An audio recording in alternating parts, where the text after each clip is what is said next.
What's going on, everybody? This is James Grandmaster Facts Boys, and you're here for another Facts Project review. Today, we're going to be talking about New Gods Issue 4. Of course, written by Ram V, artwork by Evan Cagle and Benard Chang, and lettering done by Francesco Segala. To get into this, let's take you back to issue 3. Okay, one, for the fact that Korok Ator has left Apocalypse after tearing it to smithereens and then literally putting everybody on planes with like, next stop, New Genesis. So we get right into this invasion subsequently, but I have to talk about this because we almost, I think, with the help of Benard Chang, we get this kind of like old Fourth World styled couple of panels where Highfather is building New Genesis and the aura of it, and with the combination of himself and Himon, just looking at how this has been created over time. Atene, the god of structures, wills into existence my vision in metal and stone and energy and magic. So Hyman's not too on board, although, you know, Highfather is telling him he's being a little too cautious, that he doesn't have faith. He wants the creation of a mother box stored within New Genesis. And it's kind of like a prelude to what's to come, or better yet, how Highfather has always constantly been preparing for the worst. Whether, of course, it's been dark side or any type of threat that was more so to come to New Genesis, and how he was going to deflect from any type of threat. But we get right to it. Korok Ator, man, for one, I'm loving the character. Completely love the character. I don't want the character to cease to exist.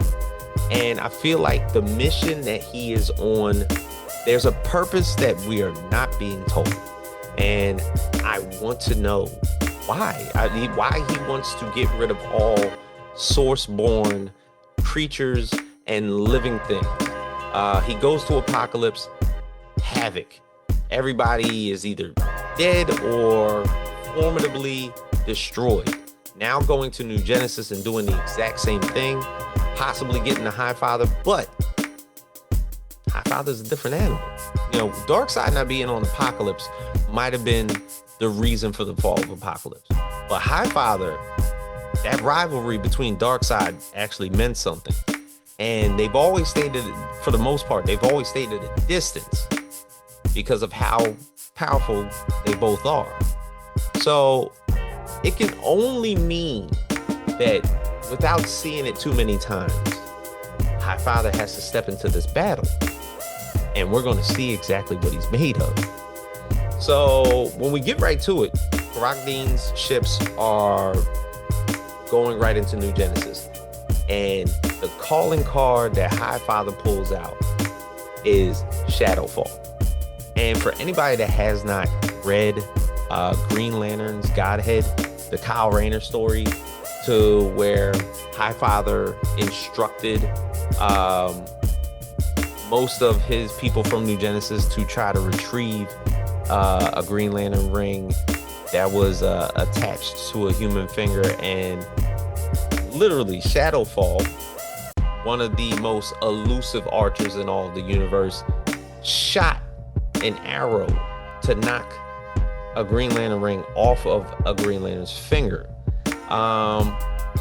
If you haven't read it, just feel free. This is just telling you how accurate she is. But the hordes of Korok Ator's army are approaching New Genesis, and Shadowfall is literally there by herself with her bow and arrow. But this isn't Friar Tuck or Robin Hood. This is like intergalactic archer Shadowfall. And how she instructs to take down thousands of members of this army, ships that are falling from the sky, all by her hand. It just makes you love comic books, the way that this is drawn up. So, Korok Dean is just like on a kamikaze mission at this point. And he's like, I don't care how many of us gotta go. I'm getting down there. And you pretty much just have the know-how of just how determined that he is to get, to annihilate Apocalypse, annihilate New Genesis. And just, I don't know what he wants to do at that point. Does he want to reign over it, or does he just want it to all go away? So outside of this happening, Highfather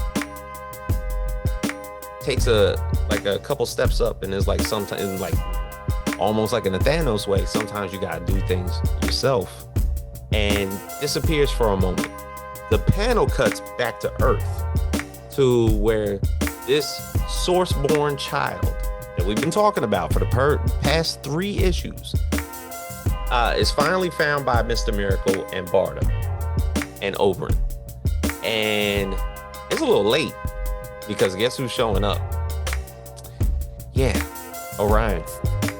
He's like, I gave you a week, and time's up.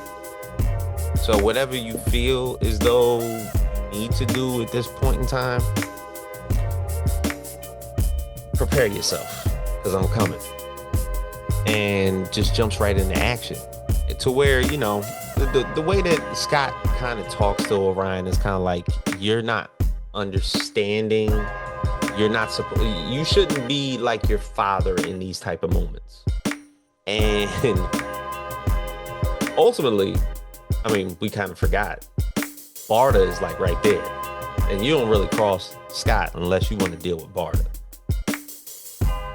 And that whole scene cuts out, and then we get back to New Genesis, and the last frame is Highfather in full armor, just ready to go. And I'm saying to myself, if Shadowfall just got rid of all that, what's Highfather gonna do? Is there gonna be a showdown between Korok Dean or Korok Ator and Highfather? One, I cannot wait. Can't wait. Because the buildups that are happening, we already saw the fall of Apocalypse. It's funny because we looked at these issues, and we were the cover of this one was saying the fall of New Genesis, and it had a question mark at the end. If Highfather, for one, I said it before, if Darkseid is on Apocalypse, different story when Korok Dean shows up. He had to fight Mantis, Desaad, Granny Goodness, but yet, if you got New Genesis and Highfather is already there, Orion's not there, but Highfather's there. You got a problem on your hand. But of course, I am going to be waiting for the next one. It will be dropping next month, issue 5. And as always, Ram V is doing an excellent job writing this series. Evan Cagle's artwork has been God tier. And I will see you guys next time on the channel for issue 5. So for everybody here at the Facts Project,